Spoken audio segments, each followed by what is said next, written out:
Bienvenue à tous dans cette nouvelle vidéo où je vais proposer l'un des pronostics que je propose à l'intérieur de mon groupe privé Paris Sportif. Donc juste avant, je rappelle que vous pouvez vous abonner et activer la petite cloche pour ne rater aucune de mes vidéos. Comme à chaque fois, on va assumer, même quand on perd, ça faisait plusieurs semaines qu'on encaissait. Là, cette semaine, c'est un petit peu plus compliqué. On a perdu la montante, malheureusement, dès le premier palier avec Nîmes ou match nul. Vraiment pas de chance, parce que pour moi, ayant vu le match, c'était vraiment un vrai 50-50. Ça attaquait, ça défendait, et au bout d'un moment, il y a une des deux équipes qui allait marquer. Et malheureusement, ça a été du côté du FCPS. Vraiment frustrant parce que Nîmes a eu des occasions avant pour tuer le match, ils en ont eu quelques-unes et ils ne l'ont pas fait. Donc c'était une value, voilà, je vais repréciser quelque chose.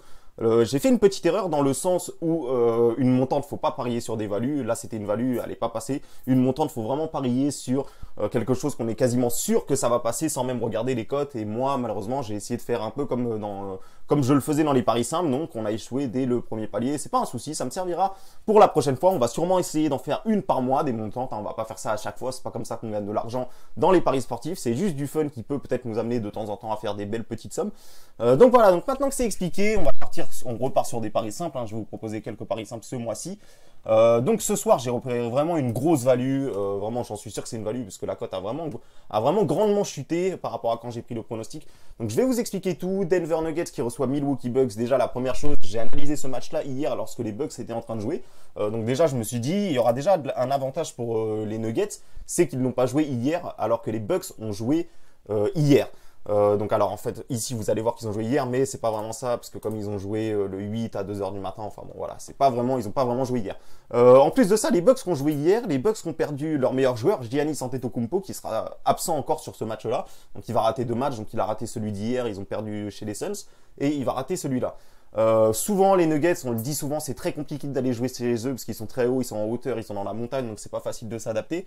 En plus, et encore moins quand une équipe a joué la veille en déplacement, qui plus est a joué à Phoenix, doit se redéplacer à Denver. Donc déjà de base, comme je vous le disais, c'est pas facile de se déplacer à Denver de par la haute altitude qu'ils ont. Et en plus, après avoir joué le lendemain, sans leur meilleur joueur, après une défaite, ça me semble beaucoup. Donc je suis parti voir un petit peu la distance qu'il y avait entre Denver et Phoenix. Donc hier Milwaukee qui était à Phoenix et ce soir qui sera à Denver. Donc on peut voir quand même qu'il y a quand même 12h54 de transport, de voiture. Donc il y a quasiment plus de 1000 km. Donc c'est pas du tout la porte à côté. Donc voilà, donc premier avantage, deuxième avantage, vous l'avez vu. Alors je vais rouvrir le match. Ça, vous allez voir. Donc, premier avantage, Milwaukee Bucks va jouer sans leur meilleur joueur Giannis Antetokounmpo.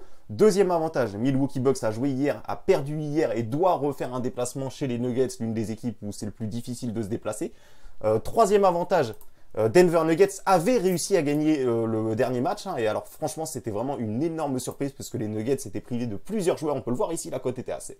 Et les Bucks, cette fois-ci, étaient avec Giannis Antetokounmpo et n'ont quand même pas réussi à gagner ce match-là. Donc voilà, donc c'est quand même un autre avantage pour les Nuggets qui, même avec une équipe diminuée, ont déjà réussi à faire un gros coup face à une équipe titulaire de Milwaukee Bucks. Donc là, en plus, ce soir, ils auront tout le monde, donc c'est vraiment top pour eux. Donc voilà, donc moi, maintenant, je vais vous montrer le pronostic que j'ai effectué. Donc vous pouvez le voir ici, c'est une victoire des Denver Nuggets pour une cote à 1,74 avec les prolongations incluses, vainqueur du match avec les prolongations. Donc la cote a un petit peu chuté.